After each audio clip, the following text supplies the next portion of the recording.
Thank you, ladies and gentlemen, for joining us for another week, another podcast. You're here for the MMA Huddle. Will, great to see you, bro. Awesome card we just had at UFC. Pay-per-view event, Hill versus Woodley, even though one fight was scratched with Nico and Valentina. And then Nico subsequently stripped of the title. Semi-bit of pandemonium on social media from a lot of people saying that, you know, it was a bit harsh, a bit ruthless, all this. But, you know, look, it's happened. It's UFC. It's a business. They just want to book Valentina Shevchenko for the vacant title against someone, because ideally they probably want her as the title holder, because she'll hold that belt for a little while. Anyway, some awesome results from the fight card. Some highs, some lows. But all in all, mate, that was a good, solid card. Like, probably pushing for one of the best cards of the year. That top 5 card of the year. It's got to be in there, hasn't it, bro? Yeah, I think it's my favourite card of the year, I think. I just think it was just different. It was like there was crazy submissions you don't see. There was scraps that in gull fights that you don't see. There's one quitter hit on gull fights that you don't see. It was just totally different than what we've had in a while. I really enjoyed it, and like I said, I was suffering for it this morning, going to bed when the sunlight was coming at like 25 to 7, which I could have went a little bit earlier, but I was checking on a few things and I was like, damn. But it was a really good card. I was psyched. When I watch cards like that, I get like so psyched out, and like really just the elation of kind of watching a card like that. It's pretty awesome. So yeah, really good card, and we've seen that Tyron Woodley deserves a lot of respect. He didn't let the young kid come in and really Darren Till looked like a rabbit in the headlights, caught in the headlights, didn't offer anything, and then got beat up really badly. So I'm kind of interested to see what they're going to do with Darren Till next, because he's 25, and he's pretty much made, when you look at him, he is made for probably middleweight. I don't see any point in him kicking around at 170 anymore. But saying that, he supposedly had a really good weight cut. I did think he looked pretty good. Yeah, he did, I think, yeah.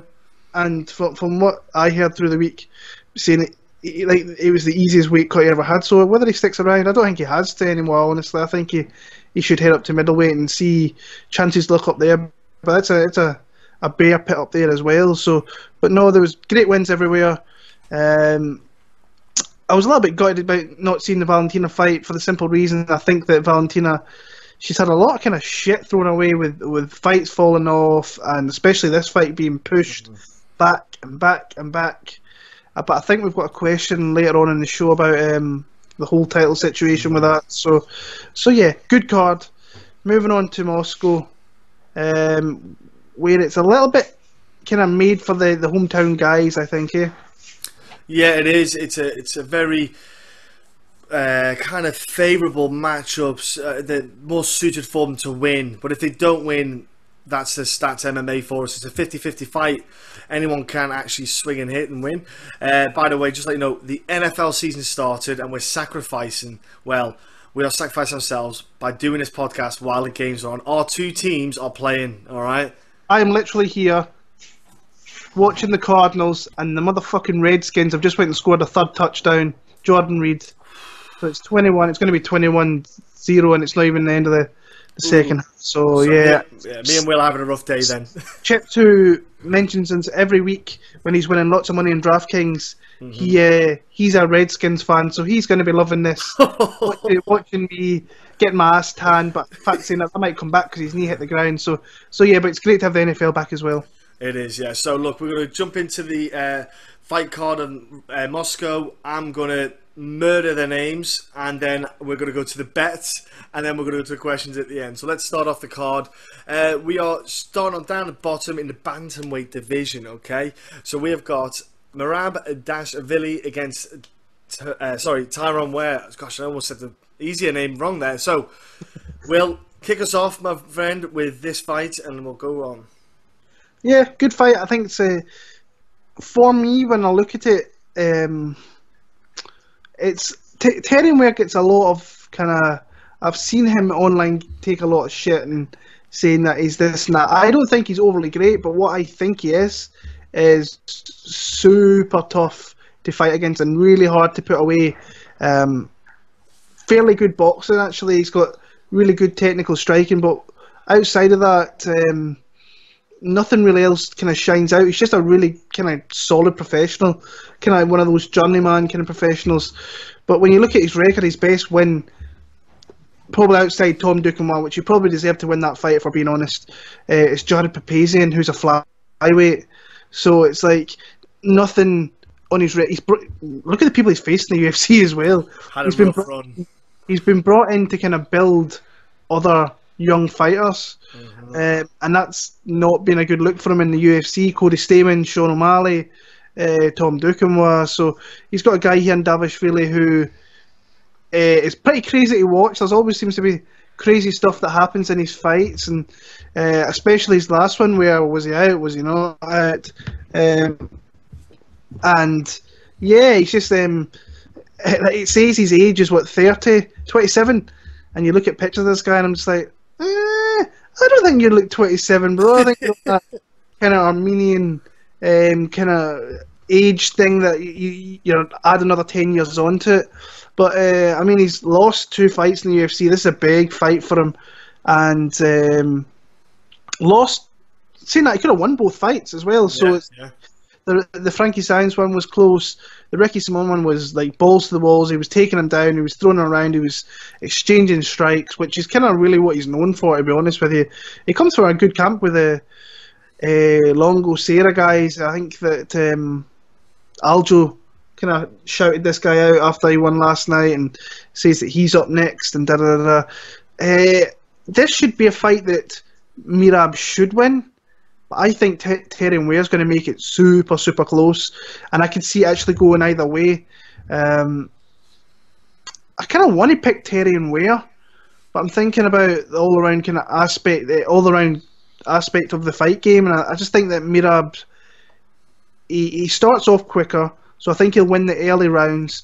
I can maybe see him fading late on, where Terrion Ware could win the late rounds. So it's all about who can establish winning the first couple of rounds. And for me, I think that Terrion Ware will start to kind of fall under the pressure of Mairbek a little bit in that kind of middle part of the fight, and he'll lose probably a 29-28 decision. It wouldn't surprise me if this went to a split, but I'm going to pick Mairbek. But honestly, I want Terrion Ware to win a fight. I thought he'd get pretty bad stick after the Duquesnoy fight. He should have won that fight. And I'm a Duquesnoy fan. I don't think he should have lost that fight. So I'm going to pick Mairbek via a very close split, but want Terrion Ware to win. Yeah, I feel bad for Terrion, but this is one of the closer, the better ones he could win. Of the ones he's had, I think, of the tough names that he's had, I think this is the more suitable one where he got a chance to win. The difficulty he has is keeping it standing. You know, he is going to have a tough time because Mairbek is really good at getting that guy, someone down. He's very strong, powerful, and he'll throw wild shots to get that area, that distance closed, and that's where you get a chance for Weir to really kind of counter strike him, and this is when he'll have to really be on his back foot for all 3 rounds. I don't think he's got that in him to stop it. This is where I think I go 2-1 Mairbek. I think Mairbek could certainly get 2 rounds where the grappling is what's dominant. I think Ware is going to tag him a few times on the feet, and I think you're going to actually probably see him win the standing exchanges at the end of the 3 rounds. I think it goes 3 rounds as well. I think you'll see Ware technically getting the strikes landed, but when it comes to the grappling, the dominance, I think Mairbek's going to get enough to get the win. But for both of them, I think it's an important fight. I think it's maybe a pink slipper for one of the 2 dudes. But yeah, I'm going to go with Mairbek 2-1 as well, bro. So next up in the welterweight division, it's going to be, yeah, it should be pretty one-sided, this one. Okay, so Ramazan Emeev against Stefan Seliki,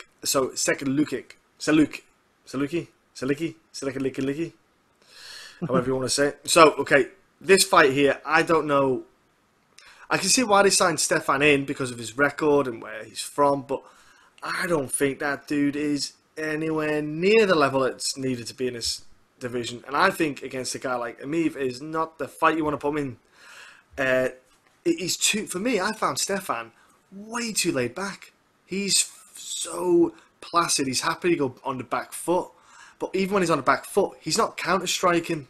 He's quite patient. He's he's strange when you watch him strike as well. What confused me is he likes to be that bouncing on his feet, kind of like the Wonder Boy, your till, kind of bouncing on your feet like your feet. But he's very heavy on his feet when he's striking, and he stays still. So when he comes in to throw exchanges with someone, he doesn't use his footwork to come in and throw quick strikes to get out. He'll end up staying, and it leaves him vulnerable to counter strikes. I think with someone like Emeev, he's going to have a rough time because Emeev's going to put pressure on him. He's going to throw good strikes, and he's grappling. I think Emeev can ragdoll Stefan all day long in this fight, and I think he's going to throw the strikes, get him probably back him, and he'll get him to the cage. He'll get him down, and it's going to be one of them ones where he has a kind of dominant control on top of Emeev with heavy ground and pound. I want to go second round stoppage. I just feel that Emeev has got that beautiful grappling, kind of powered ground and pound, and I think Stefan's going to be out of his depth in this one. I see Emeev, bro, getting a second round TKO on the ground. Yeah, I think this guy's cannon fodder. I think he's going to be cannon fodder for a guy like Ramazan Emeev, who got a little bit more experience. I think bigger, better fights, fought better fighters. I think he's a better grappler. And that, initially, I think that's where the fight's going to go. But I think when I look at this overall, I think just Emeev's just better, and he's coming in here short notice. Emeev's stronger, and he's definitely got a ground game that's going to put Sekulic down. If I've watched, I think, is it 2 of his fights I've watched, and he has been taken down in the 2 of them. He has won the fights. Don't get me wrong. So maybe he's saying that he's got a little bit of a kind of get-up game, and but maybe he's not faced a guy like the caliber like Ramazan Emeev. He hasn't really. So for me, I think that he's just going to get steamrolled a little bit here. And I think once it hits the ground, kind of like the beat last night, actually, once it hits the ground, there's going to be a disparaging kind of difference between them. And I think he's going to find a submission via rear naked choke in probably the second round. Okay, next up in the middleweight division, a man who was finding success at light heavyweight. To be honest with you, I thought he looked solid there in Jordan Johnson. He's going into the middleweight division. I'm interested to see how he does here. He's got a funky matchup in debutant with Adam Yandiev, who was actually meant to fight previously, but he got cancelled. For anyone who doesn't know who Adam is, go online. There's I wish I could remember the opponent he had against. I don't know if you saw it yourself, Will. His entrance to the cage is him on a motorcycle trike. Yeah. You know those big bikes. It's him with like a posse around him, and he's just going gangster coming into the cage. I'm just sitting there going, is this like I thought it was a WWE match, is what I thought it was when I watched it. But he's got a bit of a following, so to speak, where he's from. So he's got like a bit of a celebrity status, let's say. He's super athletic. I saw some footage of him doing like gymnastics. He might have a gymnastics background he will have a gymnastics background where he's doing like twists and pikes, like running, spinning in the air, landing on his feet. And I was like, dude is like got to be 200 plus pounds easy. Now, I'm not sure if you saw it, has paid him a lot of visits. I'm just saying, he's very, very, very muscular to the point of that's a lot of chicken for one man to eat to get that big. But anyway, when he comes in, technique goes out the window. He just throws berserker blitz kind of strikes. He uses pure strength to get you to the ground. Oh my gosh, I watched one fight where he got the guy down, got him into scarf hold, and there is a submission. There's a neck crank from scarf hold where you literally hold the head, you tilt back, and it's more like it just crushes because this is basically your neck gets pressed in and it just suffocates you, because what you're meant to do is actually alleviate your hips off the ground, so all the weight on all your weight goes onto like one side of the rib cage, and it really restricts the breathing. It's absolutely horrible. Man, I watched him and he just wasn't doing it. He just squeezed. The guy ended up turning out, and he got a rear naked choke in the end. But either way, it was nothing to be. I was not worried about it. I went, that guy's got like 2 minutes of that, and then after that, everything slows down and the power starts to drop. That is what Jordan's got to do. He's got to just weather this storm that's going to come out, and it's going to be a storm.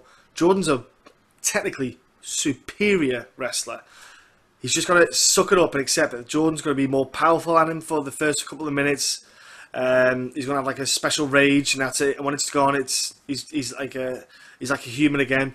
And I think Jordan's got the knowledge. He can take it like that. Adam Milstead, like when them two scrapped, Jordan can take a crack. I think that Jordan weather the storm, get past a few minutes, and then I think he can stop Adam. I think he can just wear him out with the wrestling, reverse it back on him. He might even reverse the takedowns that Adam goes for. I'm going to go for Adam. It's going to get sloppy, I think, late rounds. But I'm going to go Adam decision, just wearing the guy out. Even actually, tell a lie, I'll go late third round stoppage for Jordan, just because Adam, I don't think he's too good in the third. If I'm honest with you, I can't imagine him doing that well in the third. I don't know if he can medically handle it. Yeah, Yandiev was a guy that never really, when I heard about him, I was like, who's that guy? It's one that I never heard of. Yeah. And I was like, I wonder why I've never heard of him, because I'm not clued in with the Russian scene. Well, I am a little bit, but I'm not like super clued in like some guys are. And I was like, why have I not heard of this guy? And then I realised that he's not fought in 3 years. No, so he hasn't. He's not really relevant either. So, we've not seen anything of him.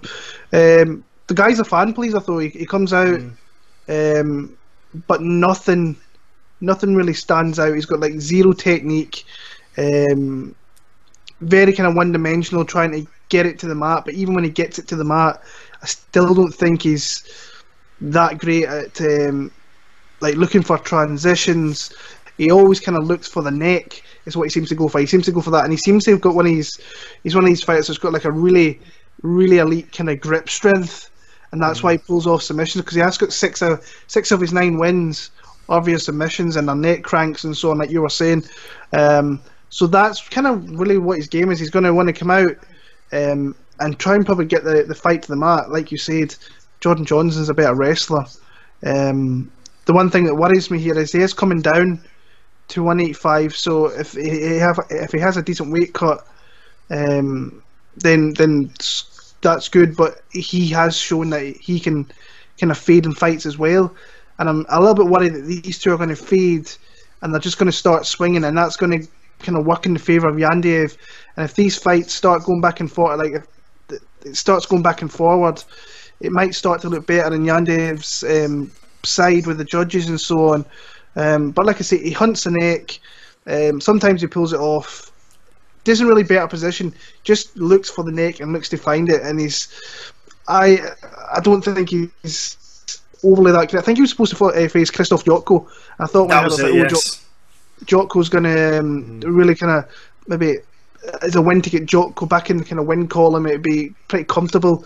The only thing I worry about with Jordan Johnson is just his weight cut and him gassing late on, because he has did it the odd few times. But I do think he is decent, and he has a skill set which I think is more superior to what Yandiev's is. He needs to be careful with Yandiev, because he's just a bit of a crazy mofo.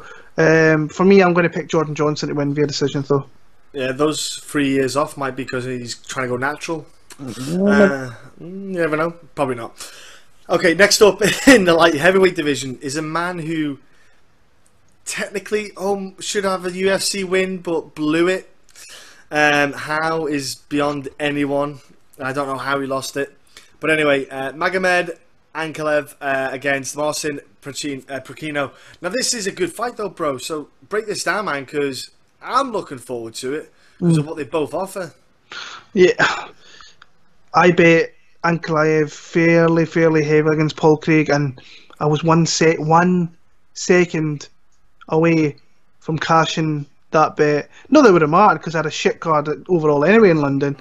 I lost every bet anyway, so it wouldn't have made a difference. Is that San Diego going to score a touchdown, maybe? Maybe. He's just doing this all night, people. But looking into it, he won 14 minutes and 59 seconds of that fight and completely dominated Paul Craig. And the one thing that really it doesn't sit right with me with this guy is the fact that he had 1 second left. You would have heard that 10-second clap, and any other fighter would have stuck it out. They knew it was like 10 seconds, and I still cannot believe he tapped. It was a super quick tap. Maybe Paul Craig's got a good squeeze or whatever it is, but he's still I know. I lasted longer than he did. Yeah, that's actually true. Yeah. Yeah. So Magomed, you're a big sissy. I lasted longer than you. I'd have you. Yeah, but what we've seen him, it was a decent performance for me. Just I cannot believe he got caught that late on the fight, and he completely dominated with his grappling and really went into the wheelhouse of Paul Craig and where he's most dangerous at. But ultimately ended up getting caught. Getting caught in that submission, so that's something you have to be wary about. I don't think I'm going to be betting this guy anytime again soon, because that was a sore one to say the least. And yeah, Prachnio, I think, has got maybe some of the tools to maybe cause him a few problems in the feet, but he is open to get taken out as well. So we've seen that with Sam Alves. He comes forward, doesn't put his hands up, puts his chin in the air, and you can crack this guy. So for me, I think Ankalaev's going to take him down. I think he's going to do what he did to Paul Craig for the majority of the fight. I think he'll actually stop Prachnio via TKO. But Prachnio, I think, has a chance to maybe check the chin and see what's going on there. But his defense is wide open. And for me, looking at it, I just like I'd rather go with Ankalaev again and hopefully gets it done this time. Yeah, even when Marcin was fighting on one FC or one championship, however you want to call it. He was fighting, he fought light heavyweight and heavyweight, but he was fighting guys obviously who weren't again. There was who was the Brazilian dude he fought he was not natural. He had no neck. It was ridiculous. But he got dropped and it was there to be seen. He got put on his backside. Yeah, he recovered and he won, but you just see those signs. You think that's on a level it's not the elite level. And you're getting clipped. You got guys who train to be snipers, and I think this is a fight for Ankalaev to get him down, because I think, like you say, Marcin's going to be throwing and swinging, coming at you. It's going to lead you to getting those takedowns in and just get him down. My only bugaboo is Magomed couldn't finish Paul Craig when he was on the ground with a TKO stoppage, even though Paul had been stopped a couple of times. So I was like, well, how good is your ground and pound? Because I thought it was powerful, but maybe it isn't as strong as we thought it was. So I think maybe he's made improvements, because he probably knows himself that maybe there's some areas on there to better improve his ground and pound.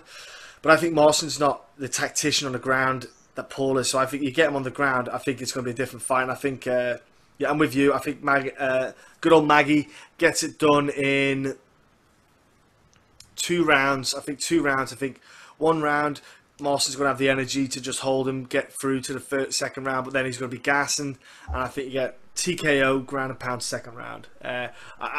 Marcin, for me, he has got dynamite in those hands, but on a defensive side, there's too much vulnerability to be taken down, to be hit. He's too open. He swings, and he just hopes that it hits. He's, like you said, hands are too low. He's open. It's like Christmas Day if you're a counter-striker like Sam Alves. Let's go up then. Oh, people. This is the order we've got at the card, by the way, at the present time. I don't know what the full official card order is, because it doesn't come out usually till during the week. They sometimes shuffle the fights around.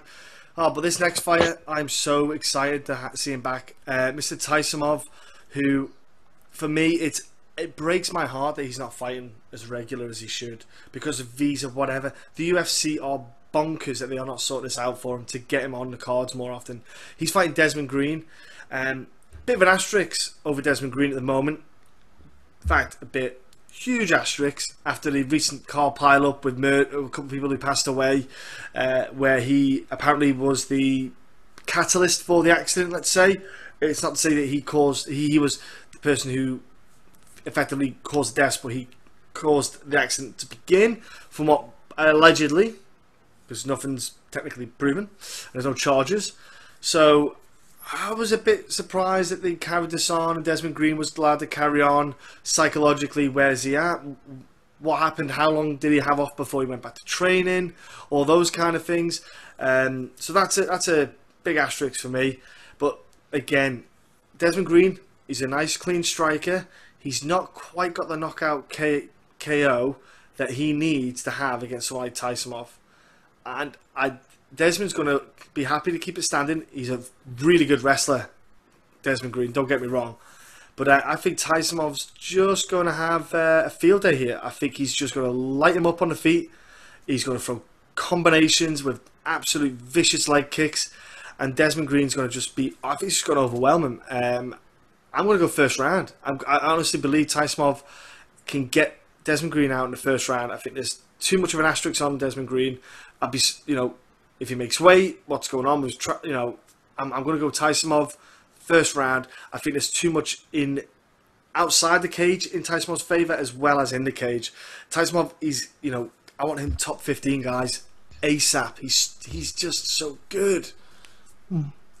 Yeah, we were kind of having a little chat about this before we come on regarding Des Green, and I'm still a little bit... It would not surprise me if he pulled out through fight week here. I just got a feeling that I hope they've got someone on standby to face Taisumov if something happens. And we're talking about how the two people unfortunately passed away due to something that maybe he started. But I actually just, while you were talking, I was reading up.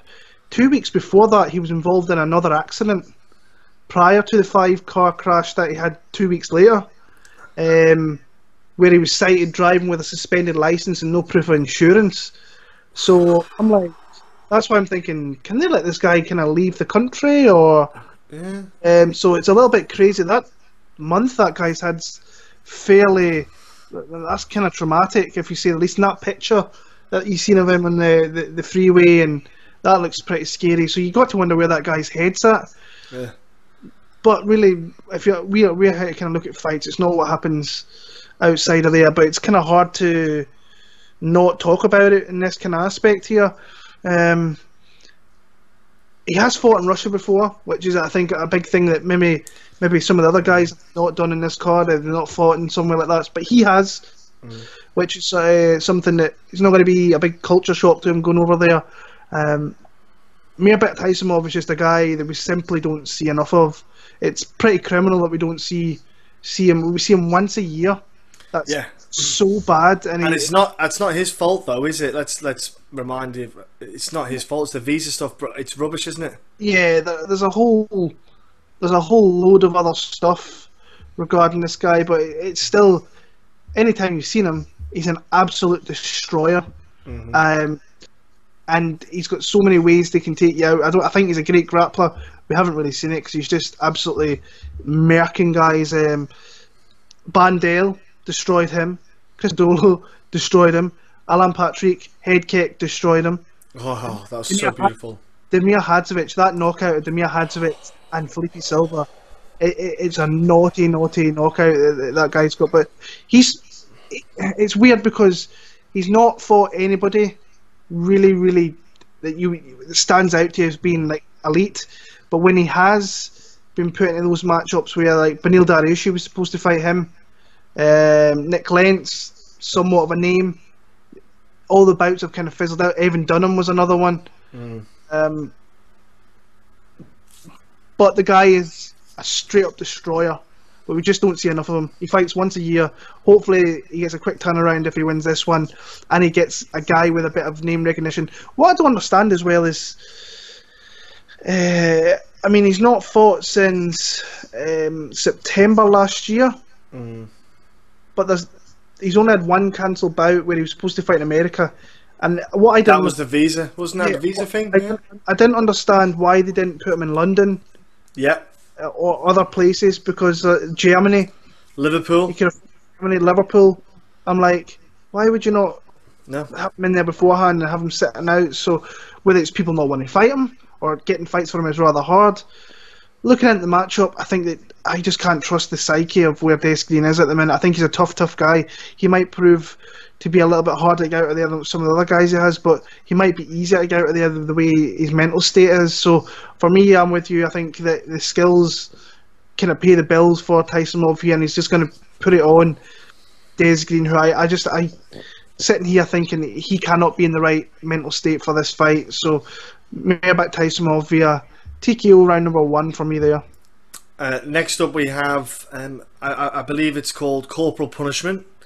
The UFC are kind of trying to punish Kajan Johnson because he's a bit outspoken with his UFC thoughts on how it's run, against Rustam and Khabilov, who, bro, lightweight matchup, folks. It's going to be interesting.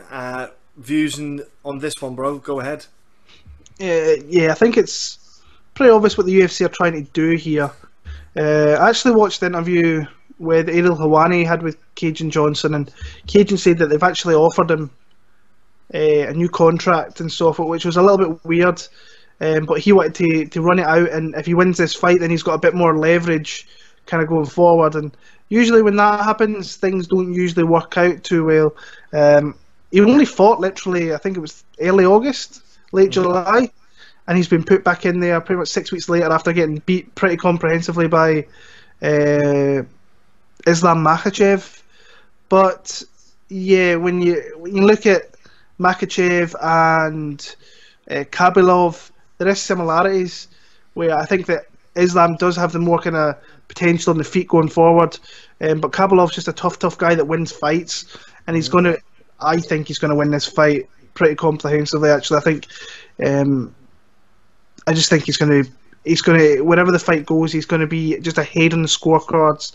He's just going to be a little bit ahead in the fight. I don't think he'll be miles ahead of Kajan Johnson, but I just think he's always going to be that one step ahead. And being in Russia, I just think that the guy's just made to win decisions pretty much. That's all he's really did in the UFC in the last 8 years, mate, he's been in. Yeah, but I think it's like 5 years since he got a finish. Yeah. So Norman Park, Chris Wade, Silva, Sago, Des Green. I think Des Green's better than Kajan Johnson. I think that on his day, Norman Park is. I think Chris Wade is as well. Silva as well. So yeah, I think you see where I'm going. Khabilov, yeah, probably a pretty comprehensive decision. I think it'll be a bad fight though. Yeah, I don't think it'll be a good one to watch. Yeah. Khabilov is just one of them. He's just consistent. He's just tough. He's good grappling. He gets the points to get the wins. Like he gets those rounds. He has ways to do it. And I think Kajan is mostly more decision-based guy as well. It's just who's the better of the two, and I think Khabilov, like you say, he's definitely can get Johnson down. He could definitely land some better strikes on Johnson. I think he's probably going to grab him, and he's probably going to get hold of him, get him against the cage, and just keep Johnson tight, because all Johnson wants to do is just circle and just tap, run around, tap, run around. Not great viewing, but it's just what he does. So I think, yeah, Khabilov decision, mate. Quick, easy one, folks. It really is, and there's not much more to look into it than that. Fight to look forward to, which be the main event on the prelims, I'd say. And it's a bit of a shame for Petr Yan, who came in, nice bit of a hype for him, and then he gets matched up, and then and I tell you what, I was going with Douglas Lee. I was going with Douglas, mate, on in that matchup. Trust me, without looking at any research on it, I went, I think I might go Douglas here. But then, yeah, he's had 2 fights drop out, and then bless him. I want to say bless Jin Soo Son is jumping in, going, I'll do it. Go on, get me in the UFC. I'll take a paycheck, and that's what he's. I don't know how else to put it. He's taking a paycheck, folks. There's not a lot of footage of Jin about that I could find. There is not a lot. But I did find some, and I got to watch a bit of them. I got to watch a little bit of them.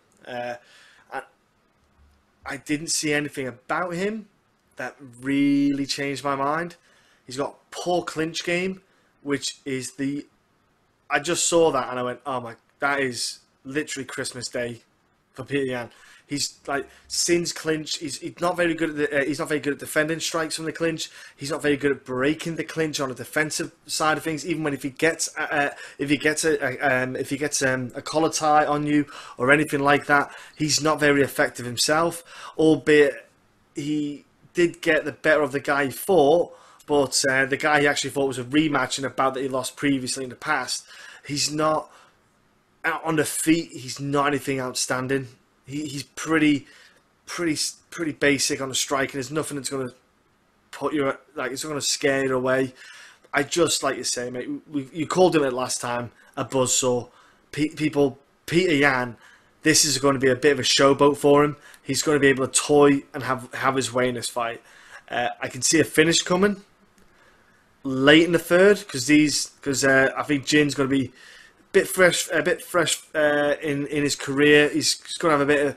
He can probably take a few hits, but I'm going to go Petr Yan late stoppage just because you might just see a bit of heart from Jin. You know, just trying to stick it out. But yeah, mate, it's buzzsaw time. Yeah, like this guy, nobody really wants to fight him. No. Plain and simple. I've spoken to somebody, I think, that who actually represents him, and this guy just can't keep fight agreements in place. I thought the Silva Douglas de Andrade match was a good matchup for him. It's definitely the kind of fight that I think he needed against a tough guy who he wasn't going to go through easily, I don't think.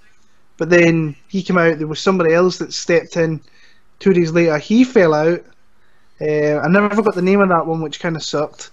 I was looking for it to see who it was, and then this youngster came in who, let's be honest, there's nobody really out there that's kind of watching Korean MMA religiously or like, they've got a bit of free time, I'm going to watch some Korean MMA. That doesn't really happen on Japanese MMA because he fought in deep. I just think that Petr Yan's just going to get maybe possibly one of the easiest paychecks he's ever kind of had in his young career, and he kind of reminds me, he's kind of like Zabit, like we seen last night. Yeah, I think these kind of people that come from this country, they've got a lot of hype and just presence that people don't really want to kind of deal with, and they've got the skills to show it. I mean, you've seen that last night with Zabit. You've seen that last time with Petr Yan when he kind of ran through Torio Ishihara. I just don't see how his opponent, Son, here really does anything to affect Petr Yan. I think Petr Yan's just going to work him from the bell. If this gets out of the first round, I'd be kind of super surprised, honestly. So I'm going to go Petr Yan via TKO in round number 1. I was trying to be nice, and look at you just being heartless and ruthless. I love Petr Yan. I do too. I think it's 135 he fights at, isn't he? Yes. Yeah. In the division, like that division is crazy. But when I look at that top 10, I was like, I can pick guys out that he can beat. And there was one last night, I think him against Jimmy Rivera. I think he could stop Jimmy Rivera and put himself in that top 5. So I think he's ready, honestly, to be in that top 10 of that division. But that division is a legit division as well. So see, he would have gotten himself into that position with that Lima fight, but the problem was, like you say, it fell through. So he's got, like you say, I always tip a cap off to anyone who steps in short notice. You know what I mean? Because you're running a high risk of losing, and you're doing it, and he's doing it. Look, Jin's just doing it to get in the UFC. Hey, if you give me a phone call and went, dude, you got to fight Daniel Cormier short notice, do you want to do it? I'm like, yeah, get me in. I'll take a loss, and then I'm in. I don't care. Give me some free trainers. Anyway, so next up on the main card, kicking off, okay? Super tiny 4-fight main card. We have Alexei Kunchenko against Thiago Alves in the welterweight division. By the way. Sorry. Oh, no, tell a lie. No, it's not. CB Dollaway. Yes. That fight stuck up in us. Like, I honestly, I don't know whether we're going to break this one down for the simple fact that... Where is that fight happening, though? Is that on the prelims or is that on the main card? I don't even know. I think it'll be the prelims, but like, it kind of crept up in us. I actually thought CB Dollaway was off the card. Yeah. And I'm sure I think he had 2 opponents pull out. I'm sure you were thinking the same, but then we actually looked. He has got an opponent here and a very tough Russian. So I don't know. I've not really. I know who the opponent is. We can break it down. We can break it down if you want, bro. We'll do you know what? I apologise. I forgot. Do you know what? I'm looking at the list and I forgot about that. We talked about it before and I forgot because it's not on. Sorry. I'll quickly say off. I'm going to pick the Russian in this one here. I think that even though it's short notice, I think that Khalid. Murtazaliev. Murtazaliev or something like that. I'm usually quite good at names, so I think you're gobbledygooking me a little bit, and it's to me. So, CV Dollaway, I think we've seen the best of him kind of many years ago, but he is on a 2-fight win streak, so that's something you kind of have to look at. But for me, I just think this young guy's a little bit more. I think he's quicker. I think he's a little bit more nastier, and ultimately, I think he can he can just kind of work CB Dollaway. So I'm going to pick Khalid to win this one here. It's a tough one for Dollaway. Like I say, short-notice guy. So you're fighting the unknown is the best way to put it. You don't have time to prep. CB Dollaway, definitely on the decline. I know he's had a couple of wins, but he's definitely not going anywhere near a middleweight title fight. Let's put it that way, folks. He is just getting those last few fights in. He might end up leaving the UFC, going to Bellator and fighting a light heavyweight. I would not be shocked if he did that myself. But this is when you're going to fight one of these tough Russian cookies who's got good wrestling. You know, it's a different type of wrestling than American wrestling. That Sambo wrestling's different. It's definitely suited for MMA, like combat sports. I'm with you. If Khalid can get Dollaway on his back, man, Khalid can land some power in that ground and pound. I'm going to go for the unknown as well, because he's got some solid fights in his career, good performances. He's a good fighter, and I think that he might just shock Dollaway. He might catch Dollaway. Dollaway's probably going to be a heavy favourite, I reckon, on the betting odds. I reckon he probably will be, but I think Khalid will be a nice little surprise. But we'll talk about that in a bit. So sorry about that. My apologies. I fucked up on that one. Anyway, now we're to the main card. Like I said before, Alexei Kunchenko against Thiago Alves, bro. Give me the breakdown of that fight, because this is a fight that's super interesting. Yeah, this guy is my most confident pick in the entire card. Alexei Kunchenko against Thiago Alves here. Alexei Kunchenko is legit. I think he's going to absolutely smoke Thiago Alves, and that's saying something. I think the UFC know what they're doing here by giving someone like Kunchenko, who, if you know and you watch a little bit of the sport outside of the big companies, you know who this guy is, and everybody knows who Thiago Alves is. He's fought the best guys in that division. He's got a bit of name value. The UFC are doing absolutely brilliant here by just putting him against a guy who's been around for the longest time, and he's got name value. But he is going to absolutely shit whip Thiago Alves. Thiago Alves is nowhere near the fighter he once was. I think when I look at Kunchenko, super high level, has been for a while. He's fought opponents with good winning records, and he's 18-0. The only thing to me that kind of jumps out is he's 33 years old in a young man's kind of division. But in saying that, Tyron Woodley is 36, 37 years old, and he's the champion of that division. Unbelievable defense, striking defense, and grappling defense. He's never, very, very rarely do you see him on his back or any kind of trouble, actually. Extremely well-rounded, high fight IQ, comes from a Muay Thai background, was a champion in previous organisations, puts combinations together well, and when he lands flush, you know about it. He's got the power there to stop opponents, and he's a good wrestler. He's got an amazing double leg. Thiago Alves is not going to grapple with this guy, so when it comes to striking, it's the power against the technique of Thiago Alves, who's still got some pep to his strikes with leg kicks and so on, but it's been a while since we've seen that. He's getting taken out, he's getting hit easy, he's slowed down, and like I say, Kunchenko can finish you, he can go the distance with you. Ultimately, I think that this guy will slip into that top 15 within the next year if he gets the right fights in the UFC. I think that he's got, to say everything that I'm saying, he's got excellent cardio as well. Dirty when you're on the fence. He's just a naughty fighter to watch.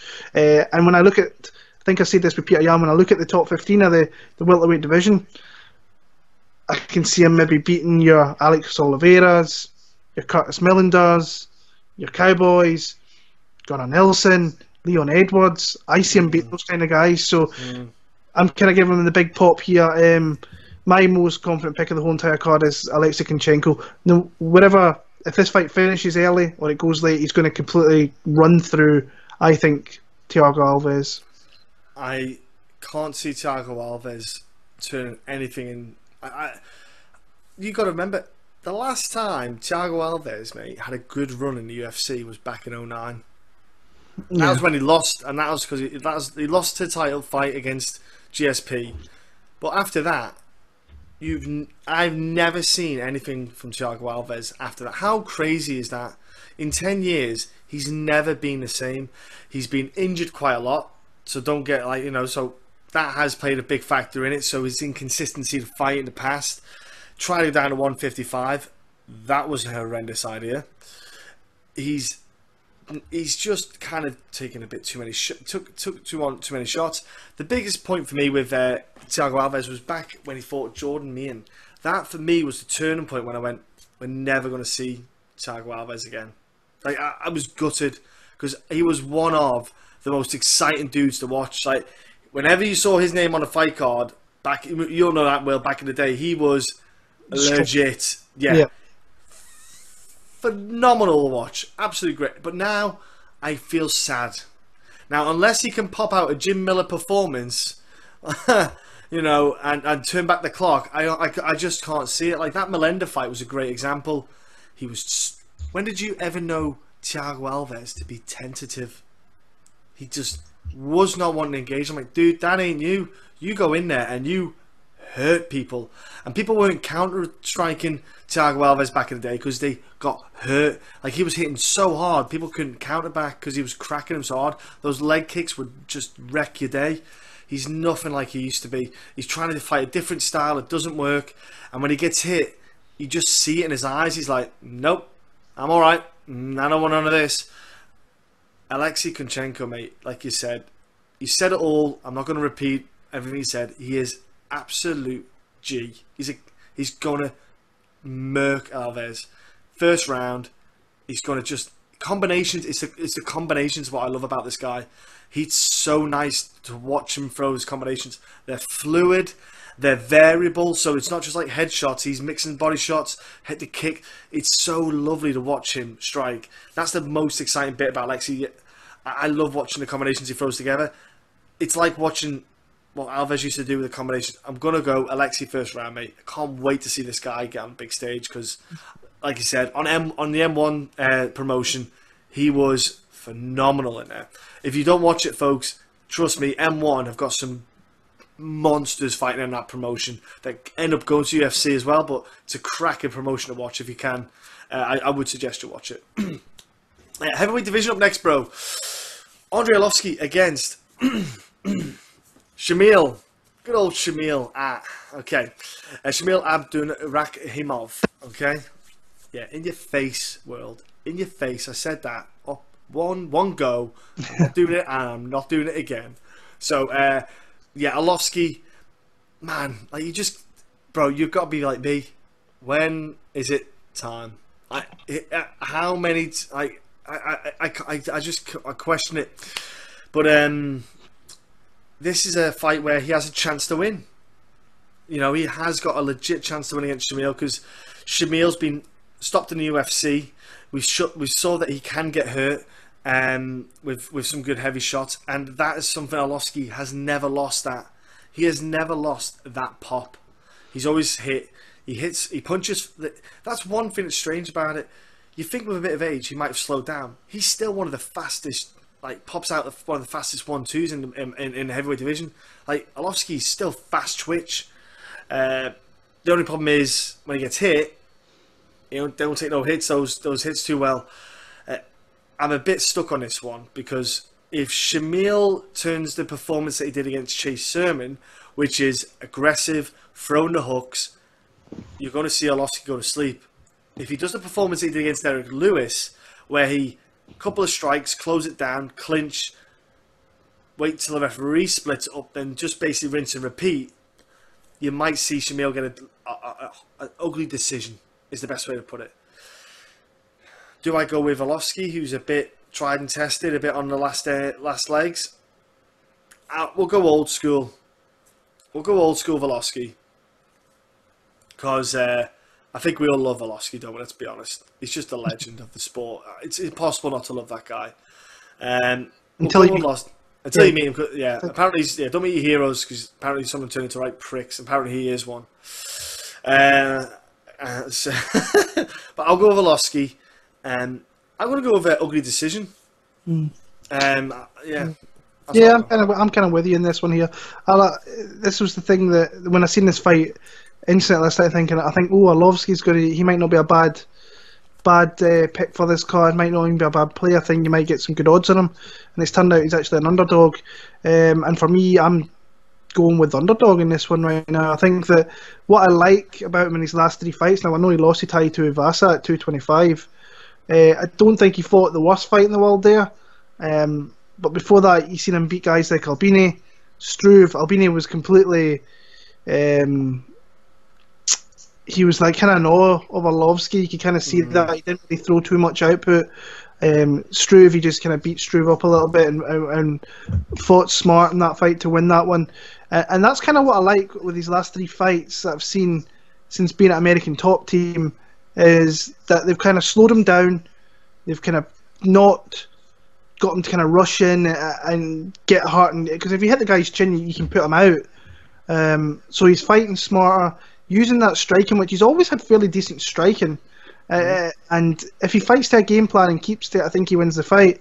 Shamil is a guy that doesn't throw any kind of volume whatsoever. There's a little bit of surprise against Chase Sherman last time. I wasn't expecting him to take Chase out in the first round there. But like in that Derek Lewis fight, he was up 3 rounds. He won the 3 rounds fairly easily. But then as soon as Derek Lewis got his mount and just got that Donkey Kong kind of ground and pound, then that was that. But he can fight ugly, which is something that could kind of help him in this kind of situation. But personally, I just like Arlovski. I think that he's gonna pop that jab. He's gonna keep Shamil kind of at a distance, try and not get caught up in a clinch a little bit too much. Because if he does, then you're just going to have Shamil. He's got his hairy man boobs just kind of rubbing against you, and that the fight could predominantly stay that way for 15 minutes. So I think Arlovski has to be the aggressor, but fight smart, pick his shots well, and I think he'll win via decision here. Okay, like it, bro. Here we go. So light heavyweight division co-main event: Jan Blachowicz taking on the return of Nikita Krylov. Absolutely buzzing that the UFC have gotten back, because the light heavyweight division, they should never have gotten rid of him. I think there's something going on there in the background, the reason why he went. There must be something funky going on. Don't know, contracts, or I don't know, but that's just mental that he went, because he was perfect. He might now be fighting for a title if he was still there, in my opinion. But yeah, bro, look at this. Jan Blachowicz, Nikita Krylov. Break that down for me. Yeah, this is a really good fight, and really happy to see Nikita Krylov back in the UFC, especially for the division that he's in, because they need guys in that division. He was a guy, no matter if he won, he's the guy that either he stops you or he gets stopped. So in this one here, is he going to stop someone in Jan Blachowicz who is very tough, and I don't think has been stopped in his UFC career? So that's kind of saying a lot about how this fight's going to go, because we've seen in the past Krylov kind of fade a little bit in the middle parts of the fights, because he just goes at you and everything is there right in front of you. He's ready to take you out or to get taken out himself. But since he's left the UFC, I mean, he's won his 4 fights. He's fought on the Ukrainian regionals. I thought he has fought Bellator dude. Who's the Bellator dude he fought? He fought Maldonado, who used to fight in the UFC. He fought Amanda Newton. That was it. Newton. Sorry, that was the dude. I couldn't remember. Out with a vicious knee. Those fights are on. I think they're on UFC Fight Pass as well. They should be. Yeah. So, it's Fight Night Global, isn't it? Yeah. So the guy's fought named people, to say the least, especially his last 2 fights. But there is some things there that are a little bit. You've got to keep an eye on. Misha Sakhanov, as soon as he got him to the ground, guillotined him fairly quickly. And but yeah, I just think the guy's an all-action fighter. I think he's going to want to get this in the clinch here and try and work maybe Jan Blachowicz against the cage and try and kind of hurt him from there. But Blachowicz, to his credit, has kind of turned his career around, because he was looking like he was pretty much on his way out. Yeah. I picked him last against Devin Clark fight, wasn't it? Where he won and then turned it around, yeah. I watched actually. It was like a 20-minute UFC thing on YouTube where he went back to his old coach after the Cummins fight, and since then he's won his last 3 fights against Manoa, which was a great fight. Great win, great fight, yeah. Great win. Jared Cannonier, Devin Clark, who he caught with that submission, nasty guillotine choke. So the guy is really, really tough to put away. But you just have to be really careful what you're doing against someone like Krylov, because Krylov can hit you, I think, with a lot of different kind of attacks. I think he uses all kind of limbs fairly well. But Blachowicz is extremely tough, in my opinion. Here, I think I bet this fight. I know I was going to talk about bets afterwards, but one of my bets on this card is Nikita Krylov. I got my -101, so he's nearly an underdog. I just thought that was a little bit kind of off, and then sitting here, I've maybe jumped a little bit quick on that because I like the line. And Blachowicz, when you watch him, he is tough, and this guy doesn't get put away, and he only loses to good guys as well. Mano, I think Mano was okay. He's someone I've never completely rated highly, but he's tough. He came into the sport a little bit too late, I think. Yeah. Corey Anderson, when he's on, he's a tough guy to face. Patrick Cummins, losing that, it's not a good look. Gustafsson, I thought he did well in that fight, actually. So, for me, I like what I see more out of Krylov. He's got that killer instinct where he wants to come and finish you, and he will put it on the line, and he will get himself finished to try and get you out of there. So, for me, I'd rather go with the do-or-die fighter. And like I say, I think a win for Krylov would pretty much put him up there close to your top 5. You could match him up with some of the guys up there as well, so like an Ozdemir or something like that. So I'm going to go Nikita Krylov. The thing is, sitting here now, I'm thinking, is he going to stop Jan Blachowicz? Because Blachowicz is tough. So I don't know. I'm going to go Nikita Krylov via decision probably, but I think it's going to be a super, super close, fun fight for however long it lasts, or if it goes to 15 minutes. Nice. What is he? He's 35 now, Blachowicz as well. Yeah, so it's older. Yeah. Krylov is still a young gun, still a young kid in this game, and he is. I think it might have helped him going away from the UFC, maybe just sharpening some things off behind closed doors, off the UFC scene. Maybe, hopefully, it might polish the little bits off. And I think that he was always a killer. That was the problem in the UFC. Like you said, he had just a killer instinct. He started at heavyweight and then obviously realised that he isn't heavyweight, and he went down to 205. I get super excited by him because I just think he suits that weight class. I just think he is made for that, and I think that he's going to be so much fun now. And I think that with Blachowicz, he's so good, like all round. He's improving. I give him credit for that. I do. But there's something about Krylov that's just nasty. The kid is just. There's just like, I think he's the kind of guy who eats babies. You know, he's just something. And was he 26 years old? Like, he is. Potential is obscene with this guy.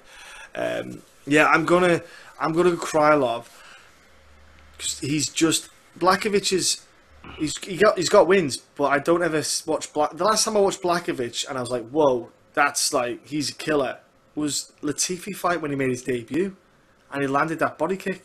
But since then, there's nothing there that really sticks in my mind about Blachowicz that stands out. And he's been in the UFC for a while now, and I'm like, he's just one of them guys, gets the win, but doesn't blow you away. When you've got a guy like Krylov who gets wins and blows you away because he's doing some crazy like killer moves like or submissions, he's got more ways to finish a fight, I think, than Jan Blachowicz has. I'm gonna go with Krylov. I'm gonna go submission. I think he might get Blachowicz maybe even the first or second round, but I think submission for Krylov. Main event time, potentially the oldest main event the UFC's had, potentially. I don't know how old James Toney and were they main event though, or were they co-main event? It's like a third fight from the top. Third fight there, yeah. So I think this might be the oldest fight potentially the UFC has had as a main event, with Mark Hunt versus Alexei Oleinik. I can't even say his name now. I know I said it about. I said it before we did this podcast. Oleinik. I said it before we did the podcast. Now I can't even say it. I can't even.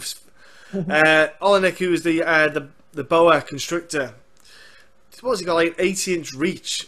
Like just these long, droopy arms, which are made. He's like he reminds me of like a Tony Ferguson. Just those gangly arms that can just whip on those Darce chokes and everything, those Ezekiel chokes. He's just got the arms for it. This fight, though, bro, I'm gonna go with Mark Hunt, and I'm gonna say why right now, people. Mark Hunt is a better version of Daniel Oleinik. All right, that is the reason why I'm gonna pick him. He's short, stocky, okay, but he's got killer hands. Mark Hunt, he can hit like a freight train, can take a hit. Oleinik cannot take a hit too well. He's been put on wobbly legs a few times. He has to close the gap. Like, who wants to walk in to close on Mark Hunt? Not many people do, you know. And to be fair, what's surprising about Mark Hunt is he's actually not got bad takedown defense to get back up. Like, he's pretty good at getting up. Probably because he's so large, like so thick set and heavy. He can just literally stand up and you can't stop it with whatever you want to do. But because he's got such a low center of gravity as well. I think this is a more suitable fight for Mark Henry, this one. I think that we've seen how Mark Henry's looking in good shape as well. Like, he's like a fit fat guy. Is a weird way to put it. But he's like a fit dad bod. Because he's got those new kids around him, like Tuivasa, who is in the UFC now. He's got this clan of dudes who are all pushing in the UFC as well. This like Aussie, New Zealand kind of clan that it's probably put like a little energy burst in him. Like, it's probably spurred him on to just get a bit of excitement in him. And I honestly think that he hasn't got a neck, so I can't see Oleinik getting a choke on him that well. I don't see that many. I don't see a Darce choke coming towards him. There's nothing to choke. But yeah, I think Oleinik's striking's nothing to worry about. It's really poor. It can hurt you. Don't get me wrong. Well, he dropped Travis Brown, but it's Travis Brown. But I think Mark Hunt's got this, mate. I think he's going to crack him, and you're going to see the boa constrictor go stiff. I'm going to go Mark Hunt with a finish. I'm big balls, mate. I'll go first, second round, Mark Hunt finish. Yeah, it's kind of a weird main event. It's when you thought when they were coming to Russia, this wasn't the main event that I originally thought. I think they wanted to have Doom. Yeah, they wanted for Doom as well at one point. So, Alexei Oleinik is one of those guys that I still laugh at every time I think about him. Because it's just the guy. He grabs. If he gets a hold of you, he just finds a choke from anywhere, and he stops you. And it's just crazy to watch. And we're probably like this every time that we speak about him. He's just a crazy guy with an amazing submission set, with an amazing kind of grip strength.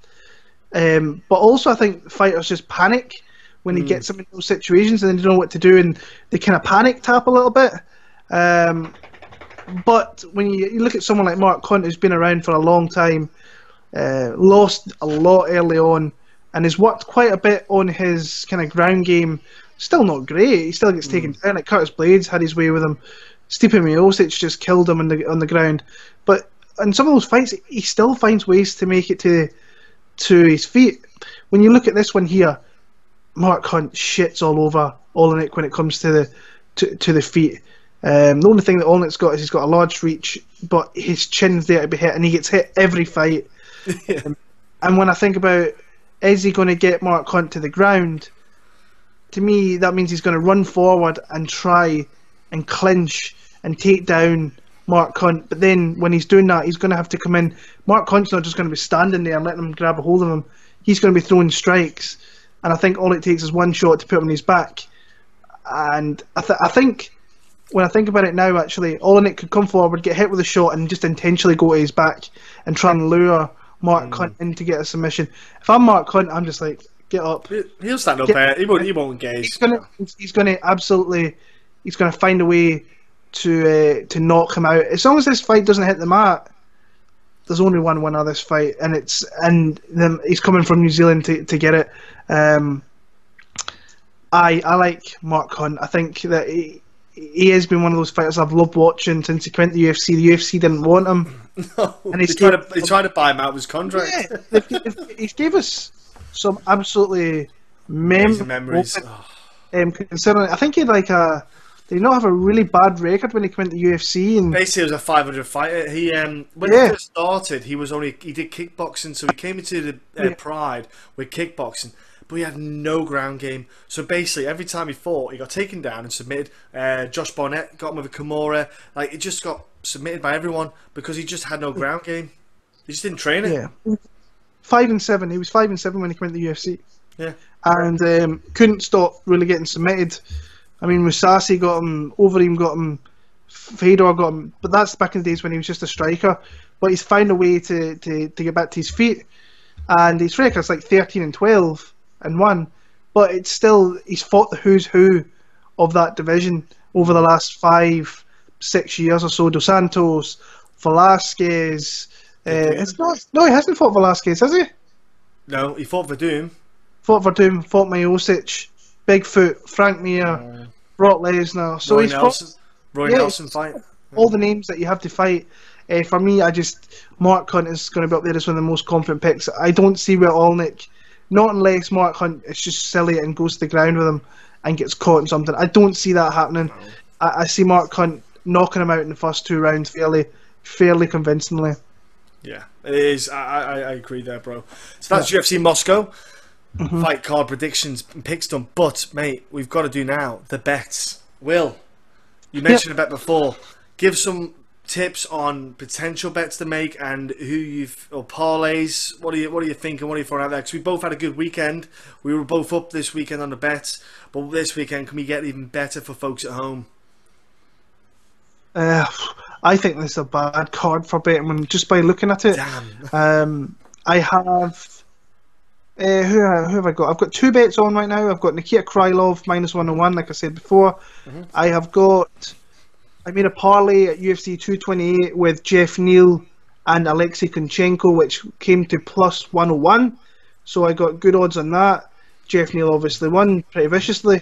So I just need Kunchenko to go out and do what I've been saying when we broke it down earlier on. The other one I'm looking at is Arlovski. And probably now when I'm sitting here, actually, if I'm that confident in Mark Hunt, he is -198 over here in the UK. That's something I should maybe look at. The other one that I kind of like is Mairbek Taisumov inside the distance, depending on what the line is in that. Yeah. But to me, there's a lot of inflated odds in this card.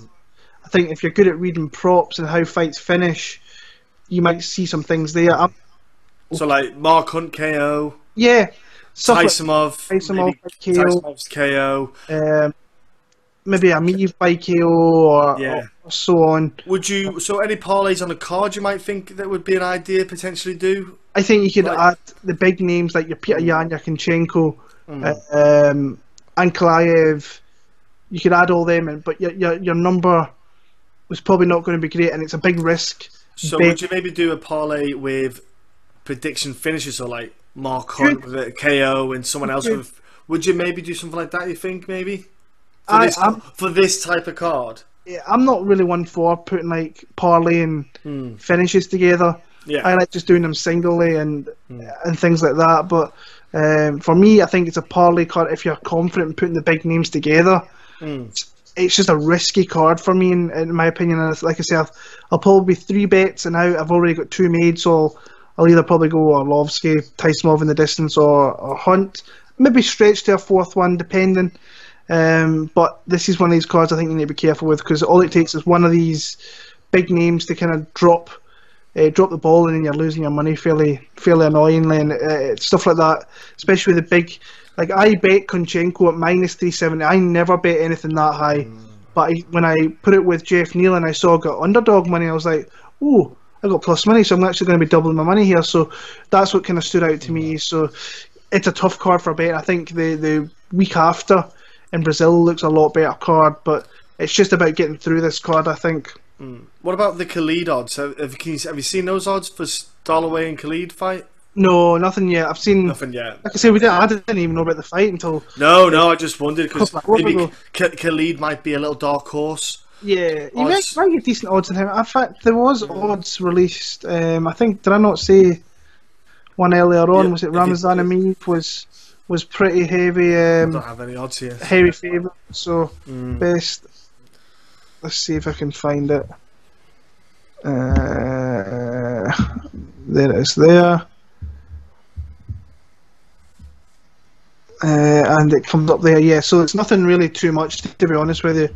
It's just that I think it's only the 5 fights they've got out so far. So, Oh, so yeah, nothing at all. Okay, so what we'll do now is go to the questions. That's our bets for the week. Nice one, Will, for the help there. You can put any bets yourself on, folks. Stick them down in the comment sections. We had there last week asking about potential parlays to do and stuff like that with the Shevchenko prediction.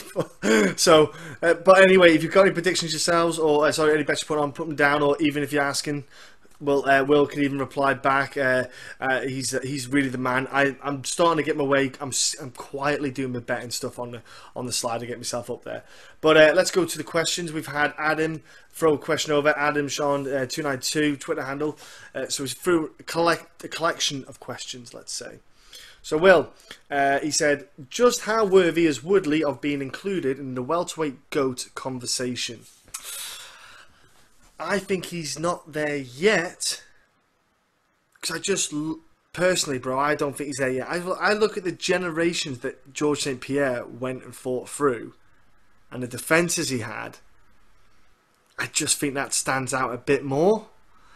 I still think he's shy of it.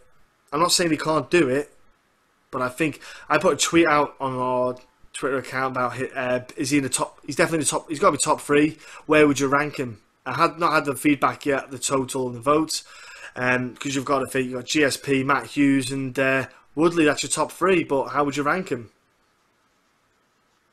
Yeah, Woodley's not past GSP yet. No, never in a million years. And like even when he comes out and he says I'm the best welterweight there ever is, I think it's good that you've got to be. You have to be confident as a champion. Yeah. And that's why last week it was really surprising to me to see Dan Till being like a huge underdog, like a huge betting favourite, I should say, against Woodley, because Woodley's shown he can fight different styles, he can fight smart, he can fight boring. He doesn't give a shit how he fights, as long as he wins the fight. He doesn't give a shit about the fans are booing him. He doesn't care about any of that. So for me, I think you put him. I think there's GSP, and then for me, I probably put him second equal with Matt Hughes. I think that because he's beat legit guys, he's beat Wonderboy, Maya, Till. I still think is very young in the game, but he's beat good guy Robbie Lawler. So he's beat really, really solid guys. So for me, GSP clear number 1, number 2 Matt Hughes / Tyron Woodley. Nice, okay, bro. Well, you mentioned Till. Adam's question: what's next for Till? What do you, or what would you prefer to be next for Till?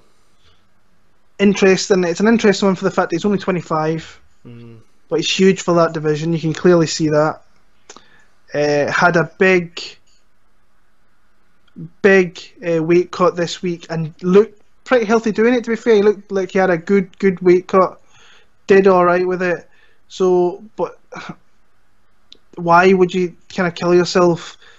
You're not going to beat the champion down there, not unless you improve dramatically with your grappling. Even it all started with the striking. He got hit with a big shot and he went down, and then from there he was mincemeat pretty much. For me, I think he moves up to 185, but that's no cakewalk up there. There is killers everywhere. I do think he'd be a ranked fighter in that division, don't get me wrong. Top 10.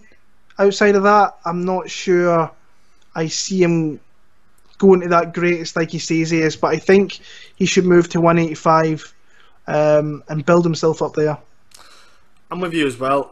I think that he has to probably now go and win 3 fights maybe to get a title fight. Possibly to get another, and he'd have to win, because the reason why I think he'd have to win 3 more fights is because they want him to make weight every time. I know he's done it, I know he made weight, but they probably want to see him consistently make that weight at 170.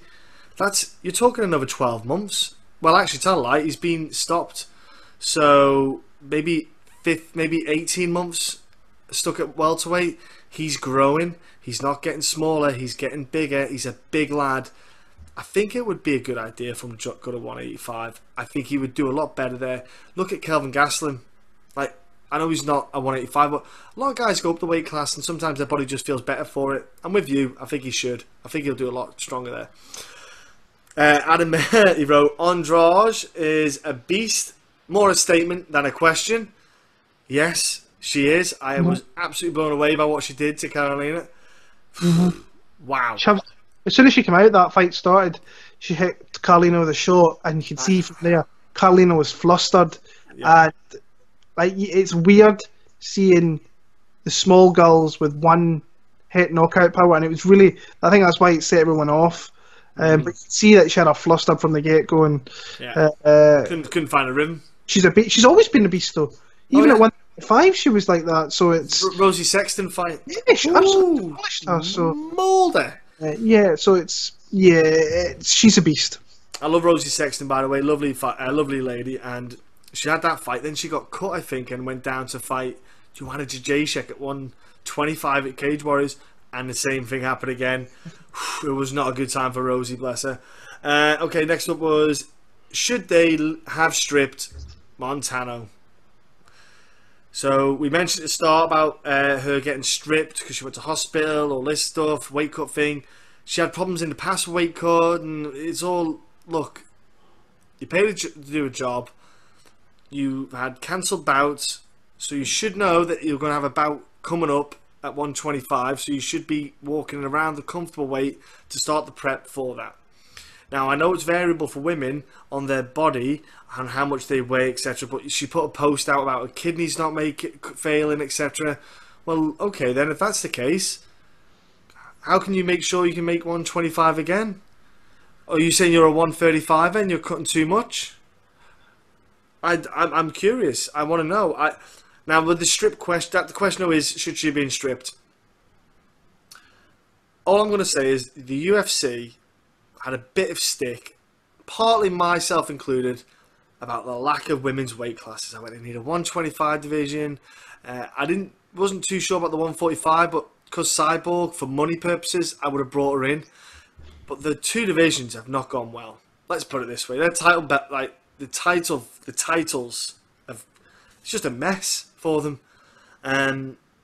It's not a good start. It's not a good look.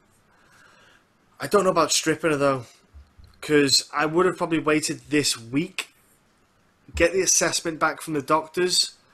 If the doctor said, look, she'll be okay, maybe put her on the Madison Square Garden card in November, because that gives 2 months again, get back in the fight camp.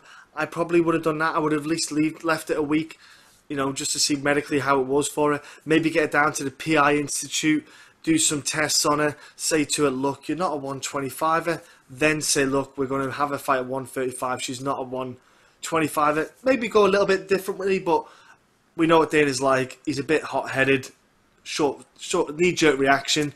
But Will, how do you see it? Yeah, for me, I think they made the right decision, honestly. I think that what kind of baffles me is the fact that she made 125 3 times on the show inside like a 6-week span. So it's like, maybe it was just that this one time her body just didn't want to help her out, pretty much, and then she just couldn't cut the weight. But if I'm the UFC, I want someone who wants to fight to be a champion. I'm not saying that she doesn't want to fight, but I think from what we've been hearing is that Nico has been picking when she wanted to fight in a card that was closer to home, not in Canada, not I think it was LA or whatever. I think she wanted to fight in Texas because she's from New Mexico and her family could get there, amongst other things. But the UFC want a champion who's going to stand out. No harm to Nico Montano, she's not standing out. But you've got someone there like Valentina Shevchenko, when she dolls herself up, looks gorgeous. You've seen her and her sister doing that like synchronized fighting, kickboxing, whatever it was. For me, I think I know where the UFC are going to go with this. I think they're going to go with Joanna Jacek against Valentina Shevchenko. I think that's what kind of sits out. It's kind of especially after last night with Andrade, and because you're not going to make Andrade and Jacek again, and then you've got Suarez there.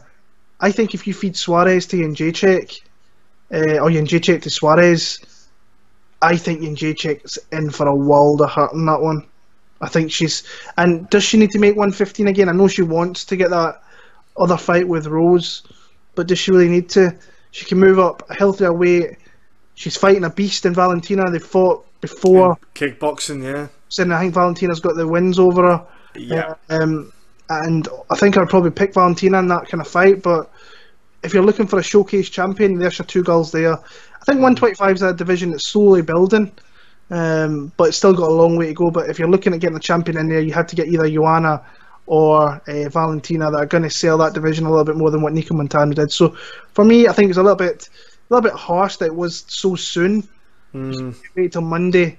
Yeah. Start of a new fight week. Maybe people not talk about it as much, but UFC's got to do what the UFC's going to do. So I think fairly soon we're going to hear about that. It wouldn't surprise me if that fight kind of pops up in the next 2 weeks as being in the card coming up soon. I was a bit dubious on myself, but I understand why he put JJ in the top fight, but I'm like, she just lost 2 in a row. Yeah. Why would you give someone a title fight when you just lost 2 in a row? In my opinion, I'm like, she lost 2 title fights in a row. Come on, guys. Like, I wouldn't give her another shot. I wouldn't give her a title fight straight away myself, but hey, look, that's just me.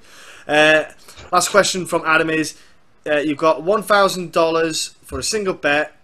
Do you bet it on Conor or Khabib? Right? Quick answer, Conor or Khabib. Go. Conor. Just Agreed. for the simple fact because he's underdog and you're going to make more money off it. And if it's free money, if somebody's giving you that money to put it on the guy that's going to win you the most. And to be honest with you, it might only take one shot and you've made that sort of crazy amount of money. But for me, if I was to, someone says like, here's $1,000, throw it on a fighter, it's 100% going on Conor McGregor without a doubt. So Same here. And last but not least, Jimmy the Drunk at Poro Lee Proud. He wrote, Neil versus Al Hassan, make it happen. Yeah. I'll be down for that, bro. That would just be all I'm going to say is violence. Yeah, all I'm going to say is that's a fight that could work. So most definitely. There is one that came into me from Wyatt 2910. Will Woodley keep it standing and outstrike Colby? And will age play a factor? You think? Age won't play a factor. Not one bit there. It's not that will Woodley keep it standing. It's Colby Covington will not get Woodley down. It's as simple as that. He will not get. He'll put pressure on, but he will not get him down. But we saw what happened. Damian Maia put pressure on, shooting in. Couldn't do it.